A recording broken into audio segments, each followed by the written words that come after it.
राधे राधे, हरे कृष्णा। कैसे हो आप सभी लोग? आशा करती हूँ आप सभी परम मंगल में होगे, स्वस्थ होगे, अच्छे होगे। इस समय पे मैं हूँ श्रीधाम वृंदावन वाले घर में, और जब भी मैं श्रीधाम वृंदावन वाले घर में होती हूँ तो ऐसा कोई भी दिन नहीं जाता कि मैं बिहारी जी के मंदिर में ना जाऊं। मैं नित्य बिहारी जी के मंदिर में जाती हूँ, लेकिन मेरे मन में अब बिहारी जी के मंदिर का जो पहले का रूटीन था और जो अब का रूटीन है वो देखकर मेरे मन में बड़ी खलबली सी उठी और मेरा मन बड़ा व्याकुल हुआ। मैं आपको बताऊंगी क्यों व्याकुल हुआ, आप लोग क्यों व्याकुल हो, कि आप लोग मेरे इस बात से सहमत है या नहीं है, वो भी आप लोग मुझे कृपया करके बताइएगा। पहले मैं बिहारी जी के मंदिर में जाती थी तो ऑनलाइन केवल बिहारी जी की आरती वगैरह दिखती थी, बाकी ऑनलाइन इतना कुछ नहीं दिखता था। और जब हम बिहारी जी के मंदिर में जाते थे अच्छे दर्शन होते थे, कोई भी फोन, भक्तों को भी फोन अलाउ नहीं था, ना गोस्वामी को फोन अलाउ था, ना भक्तों को फोन अलाउ था, कोई भी फोन अलाउ नहीं था, केवल बिहारी जी के हम प्रत्यक्ष दर्शन कर पाते थे। लेकिन अब क्या हो रहा है? अब ये हो रहा है बिहारी जी क्या खा रहे हैं, बिहारी जी क्या पी रहे हैं, बाकी बिहारी जी कहाँ सो रहे हैं, बाकी बिहारी जी कैसे सो रहे हैं, बाकी बिहारी जी क्या क्या खा रहे हैं, बाकी बिहारी जी के सोने की जगह कहाँ है, बाकी बिहारी जी का बिस्तर कैसा है, बाकी बिहारी जी की जगह कैसी है, बाकी बिहारी जी का बेड कैसा है, बाकी बिहारी जी का तकिया कैसा है, बाकी बिहारी जी का फोल्डिंग कैसा है, बाकी बिहारी जी ने आज क्या खाया, सब कुछ प्रदर्शित हो गया है। मतलब अगर मैं ये कहूं कि सब कुछ दिखाया जाने लगा है। वो भगवान है, वो ठाकुर है, वृंदावन के राजा है। हाँ, मन में बहुत उत्साह होता है कि बिहारी जी क्या खाते होंगे, क्या पीते होंगे, क्या सोते होंगे, लेकिन भगवान की कुछ चीजें अगर अप्रत्यक्ष रहे अर्थात छुपी रहे तभी सही लगता है। ये नहीं कि भगवान की सारी जीवनी आपने खोल के रख दी कि भगवान जी कहाँ खा रहे हैं, क्या सो रहे हैं, क्या पी रहे हैं, ये सही नहीं है। मैंने बड़ी सारी वीडियो में भी देखा और मैंने बिहारी जी के मंदिर में भी स्पेशली देखा। पहली बात, जब वहां पे जितने भी गोस्वामी हैं सब लाइव सेशन कर रहे हैं, चलो कोई बात नहीं, अच्छी बात है। अगर आप लाइव सेशन कर रहे हो, आपके माध्यम से हमें भी बिहारी जी के दर्शन करने का सौभाग्य प्राप्त हो रहा है। जब वहां पे 150 गोस्वामी जो क्रियान्वित है, जब वो लाइव चला रहे हैं तो भक्तों को भी भैया लाइव चलाने का मौका दो। भक्त क्यों नहीं लाइव चला पा रहे हैं? भक्तों को भी फोटो खींचने का मौका दो।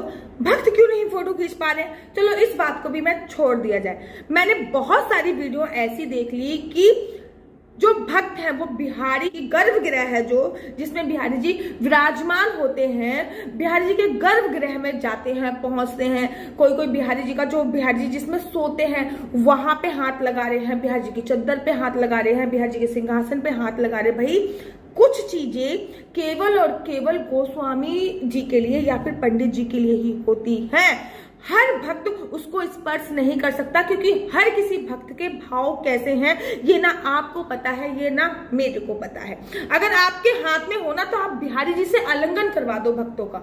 हाँ, मैं कैसे ही कह रही हूं, लेकिन वो आपके हाथ में है नहीं।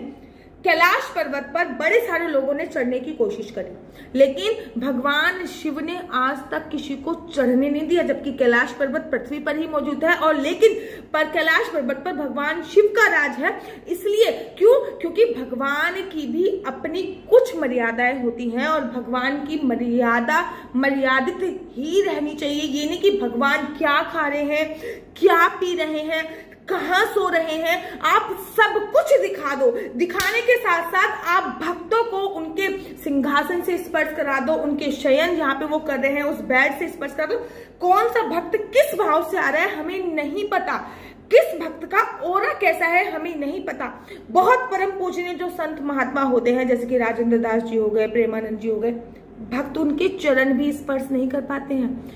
चरण स्पर्श की मनाही होती है कि किस भक्त का ओरा, किस भक्त की वाइब्रेशंस कैसी है उन्हें नहीं पता।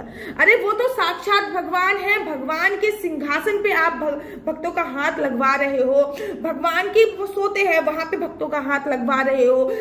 भगवान है, आप कहोगे दीदी वो तो भगवान है, भगवान से क्या, भगवान का क्या छुपा हुआ है, क्या नहीं छुपा हुआ। अरे भगवान को भोग भी भगवान को पर्दा डाल के लगाया जाता है, इसका भी कुछ रीजन ही है। भोग भगवान को पर्दा डाल के लगाया जाता है, इसका भी कुछ रीजन है। तो सारा का सारा पब्लिश मत करो। जो लोग ऐसा करते हैं मेरा उनसे हाथ जोड़कर निवेदन है कि भगवान को भगवान ही रहने दो। भगवान को भगवान ही रहने दो। हम जाते थे पहले बिहार जी के मंदिर में, हम उनकी दहलीज पूजा करते थे, ठीक है, चौखट पे अपना मत्था रगड़ते थे, चौखट पे अपना माथा लगाते थे। अब लोग चौखट से भी आगे पहुंच गए। हमारी इतनी औकात नहीं है आम लोगों को। देखिए, चैतन्य महाप्रभु ने ये बोला है कि जो भगवान के ठीक सामने हमें प्रणाम नहीं करनी चाहिए, क्योंकि हमारी इतनी औकात नहीं कि हम भगवान के ठीक सामने दंडवत प्रणाम करें। आप इस्कॉन टेम्पल में देखते होंगे या फिर आप गौड़ी संप्रदाय में देखते होंगे, जब प्रणाम किया जाता है तो वो भगवान के ठीक सामने से प्रणाम नहीं किया जाता। उन लोगों का ये मानना है कि हमारी इतनी औकात नहीं है कि हम भगवान के सामने से प्रणाम करें, तो वो भगवान को सामने से प्रणाम नहीं करते, वो भगवान को हमेशा से बाएं तरफ से प्रणाम करते हैं। ठीक इसी प्रकार से जब भगवान के सामने प्रणाम करने की हम लोगों की औकात नहीं है, वो इतने परम पूजनीय है, फिर हम लोगों की इतनी औकात कैसी हो गई आप लोगों ने कि उनका सिंहासन टच करवा रहे हैं, यहाँ पे वो सोते हैं वो टच करवा रहे हैं। उनका मतलब क्या है, भगवान जिस भक्त को चाहेंगे उस भक्त को वो खुद बुला लेते हैं, उस भक्त को सेवा खुद दे देते हैं। आप कृपया कर भगवान की जो प्रत्यक्ष चीजें हैं उनको, भगवान की कुछ गोपनीय चीजें हैं उनको गोपनीय ही रखे रहने दीजिए। ये केवल बिहारी जी के मंदिर में हो रहा है। अगर मैं राधा रमन की बात करूं, हाँ, राधा रमन के मंदिर में भी लाइव चलता है, राधा रमन के मंदिर में भी लाइव चलता है, लेकिन बस राधा रमन की आरती के दर्शन होते हैं और राधा रमन के दर्शन होते हैं। राधा वल्लभ की बात करूं तो उनके मंदिर में भी लाइव चलता है, लेकिन केवल उनकी आरती के दर्शन होते हैं और उनके दर्शन होता है। ये नहीं कि वो क्या खा रहे हैं, क्या पी रहे हैं, कहाँ सो रहे हैं, क्या हो रहा है।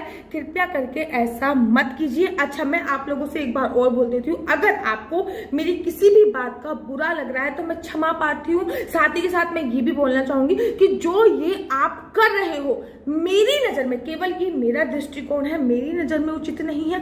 अगर आपके लोगों की भी यही राय है, आप लोगों को भी लगता है कि हाँ कुछ चीज भगवान की जो अप्रत्यक्ष है उसको अप्रत्यक्ष ही रहने दीजिए, तो मुझे कमेंट्स कीजिए आप लोगों की क्या राय है। और ये मेरा पर्सनल दृष्टिकोण है। तो आशा करती हूँ कि वीडियो आप लोगों को अच्छी लगी होगी। अगर अच्छी लगी तो मेरी ये बात कृपया उन लोगों तक तो अवश्य ही पहुंचा दीजिए कि जो भगवान को हर चीज खोल खाल के दिखा रहे। कृपया, आपको मौका मिला है भगवान की सेवा करने का, भगवान की पूजा करने का, भगवान की अर्चना करने का। भगवान की पर्सनल जिंदगी में हर किसी को मत घुसाइए। भगवान को भक्त प्यारे हैं, इसमें कोई संशय नहीं है। भगवान स्वयं कहते हैं अहम भक्त पराधीनम, मैं भक्त के अधीन हूं। भगवान तो स्वयं कहते हैं भगवान अगर भक्त के अधीन है तो भगवान खुद ब खुद उनके स्वप्न में जाके अपनी सारी की सारी जो भगवान से आलिंगन करना चाहते हैं, भगवान से बातें करना चाहते हैं, भगवान स्वयं उनके सपने में जाके ये सारी चीजें साकार कर देते हैं।